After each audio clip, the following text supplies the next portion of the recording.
दोस्तों जीडीपी का डाटा है वो सबको चौंका दिया है। सबसे पहले समझते जीडीपी होता क्या है। जीडीपी ये बताता है किसी भी कंट्री के लिए, जो किसी भी कंट्री में जीडीपी का डाटा अगर जितना ज़्यादा आता है उतना अच्छा माना जाता है। इतना उसका मतलब ये हुआ कि वो देश ग्रोथ कर रहा है, ऊपर की तरफ बढ़ रहा है। मान लीजिए किसी देश का जीडीपी का डाटा अगर कम है, 1% 2% है, मतलब इसका इकोनॉमी डेड है, वो देश ग्रोथ नहीं कर रहा है। इससे क्या होता है, ये एक मापक होता है जो ये बताता है देश ग्रोथ कर रहा है कि नहीं कर रहा है, ये बताता है। तो इंडिया का जीडीपी डाटा जो आया है इस बार Q2 में 8.20 आया, तो काफ़ी बढ़िया। लोगों को उम्मीद था जो साढ़े 6-7% तक आएगा, लेकिन ये 8.20 आया तो बहुत अच्छा है। पिछला Q1 में जो आया था 7.80 था, लेकिन पिछले 24-25 का देखिएगा तो 24-25 का जो जीडीपी डाटा था वो उतना बढ़िया नहीं था। Q4 में था 7.40, Q3 में था 6.40, Q2 में देखिएगा तो 5.60 था, और Q1 में देखिएगा 6.50 था।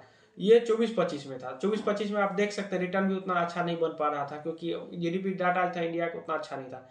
वही 23-24 में देखिएगा, 23-24 में काफ़ी अच्छा था। Q4 में था 8.40 था, Q3 में देखिएगा 9.50 था, Q2 में देखिए 9.30 था, और Q1 में देखिए 9.70 था। आप अगर देखिए 23-24 में तो लगभग देखिएगा कितना अच्छा था। 23-24 में देखिएगा बम्पर रिटर्न बना था। लेकिन अभी का डाटा जो आया है काफ़ी अच्छा आया है, लेकिन मार्केट अभी बंद है, तो हो सकता है मंडे को इसका मार्केट पर प्रभाव पड़े। हो सकता है मार्केट ऊपर की तरफ भागे, इसका प्रभाव मार्केट पर पड़े। अगर मार्केट पर इसका प्रभाव नहीं पड़ता है तो समझिए कितना अच्छा अच्छा गुड न्यूज आता है, फिर भी उसका प्रभाव नहीं पड़ता है। क्योंकि अब ट्रम्प ने भी बोल दिया था इंडिया का इकोनॉमी डेड है, ये है वो है, तो उनको भी ये जवाब मिल चुका होगा, मुंह तोड़ जवाब मिल चुका होगा, इंडिया इकोनॉमी डेड नहीं है। क्योंकि ट्रम्प बोले थे ना इंडिया का इकोनॉमी ये है वो है, टैरिफ पे टैरिफ खेल रहे थे, टैरिफ लगा रहे थे, इंडिया पे 50% का टैरिफ, ये वो डिस डेट, मतलब वो चाह रहे थे इंडिया का मार्केट जो तहस नहस हो जाए।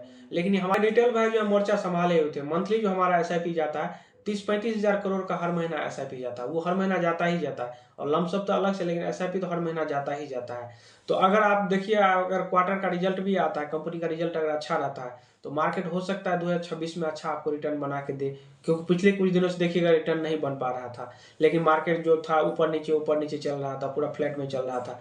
लेकिन अगर कंपनी का रिजल्ट भी आना शुरू होता है, और कंपनी का रिजल्ट अच्छा होता है, कंपनी का मुनाफा अगर होगा, तो मार्केट पे इसका प्रभाव पड़ेगा। मार्केट फिर आपको, मार्केट तो क्योंकि अनुमान पे चलता है, अगर मार्केट को लगेगा नहीं कंपनी का अच्छा अच्छा रिजल्ट आ रहा है, तो मार्केट हो सकता है आपको बूम करते हुए नजर आएगा। क्योंकि ये बहुत अच्छा आपका जो है रिजल्ट अभी आया है Q2 का जो आया है। और आपका जीएसटी जो इसका हुआ, तो जीएसटी तो अब आपका ये Q2 का है, Q3 में जो रिजल्ट आएगा उसका जीएसटी में जो कटौती है वो आपको नजर आएगा। क्योंकि जीएसटी में भी कटौती दिया गया था। जो जीएसटी आपको लग रहा था 12% लग रहा था, उसको हटा करके 5% कर दिया था, और 28% जिसपे था टैक्स उसको हटा करके 18% कर दिया था।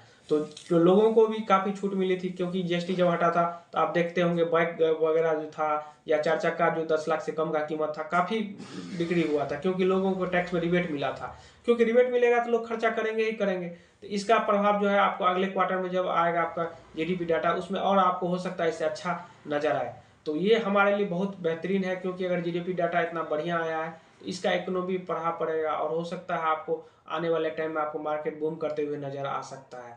तो आप इस बारे में क्या सोचते हैं? हो सकता है मार्केट ऊपर जाए कि या नीचे, तो आप इस बारे में क्या सोचते हैं? आपको लगता है जो मार्केट आने वाले समय में 25-26 में आपको रिटर्न बना के अच्छा से दे?